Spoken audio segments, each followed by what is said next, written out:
O líder supremo do Irã, Ayatollah Ali Khamenei, advertiu que o seu país não vai ceder diante de uma onda crescente de protestos que, para ele, representam um sério desafio à República Islâmica. Aos gritos de morte ao ditador, iranianos pedem abertamente nas ruas de Teherã e de outras cidades o fim do sistema teocrático xiita, depois de quase 2 semanas de um movimento inicialmente ligado ao descontentamento com o alto custo de vida.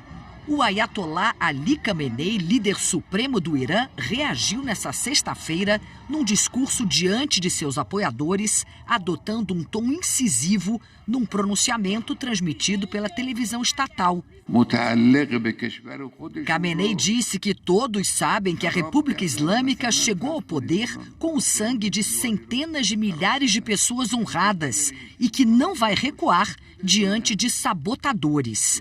Ele acusou ainda o presidente dos Estados Unidos, Donald Trump, de ter as mãos manchadas com o sangue de mais de 1.000 iranianos, em aparente referência à guerra de 12 dias com Israel, em junho do ano passado, da qual os Estados Unidos participaram ao bombardear instalações nucleares da República Islâmica. Um dia antes, Trump havia voltado a ameaçar atingir duramente o Irã caso as autoridades matassem manifestantes. O discurso de Khamenei acontece um dia depois dos grandes protestos na capital iraniana, Teherã.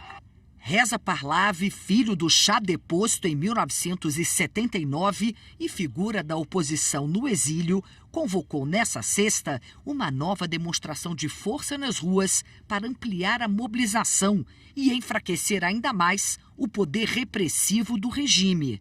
O chefe do sistema judicial iraniano, Golan Hossein Ejei, advertiu que a punição aos revoltosos será decisiva, sem nenhuma compaixão legal.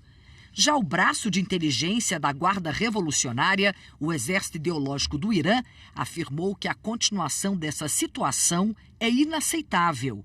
Para a Guarda, proteger a revolução é sua linha vermelha. São os maiores protestos no Irã desde 2022.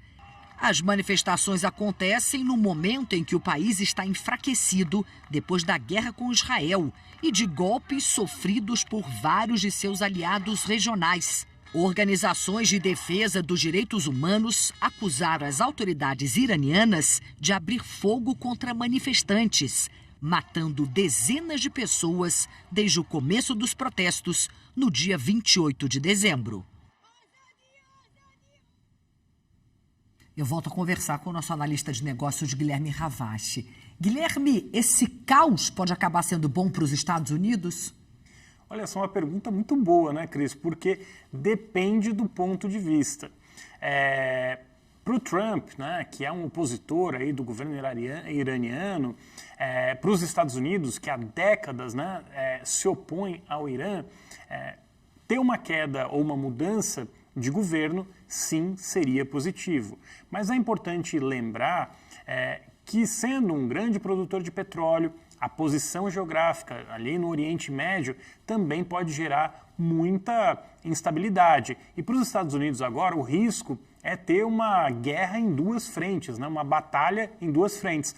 Ter que controlar ou ter que domar o futuro na Venezuela e também ter que administrar o Irã num eventual colapso do governo no país. Porque não é claro, né, se o que sair, seja na Venezuela, no Irã, nesse momento, o que viria no lugar. Sem essa visibilidade, sem essa clareza, é difícil governar, é difícil investir, é difícil convencer empresas, como a gente viu agora na reunião, né, do Trump com empresas de petróleo, entrarem e investirem em países, né? E isso é importante para que os países consigam fazer uma mudança, uma transição de regime. E para o Trump seria relativamente fácil acelerar esse processo de queda no Irã, né? Ele já disse que não vai aceitar que manifestantes sejam mortos, e os manifestantes têm sido mortos, já se fala aí em dezenas de mortos no país, ele poderia usar isso como justificativa para um bloqueio de navios que levam petróleo. Hoje os navios são sancionados, né? Eles são sancionados, mas eles não são confiscados. O confisco do navio e sua carga, sem dúvida, geraria um impacto muito grande para a economia do Irã. Obrigada, Guilherme, mais uma vez.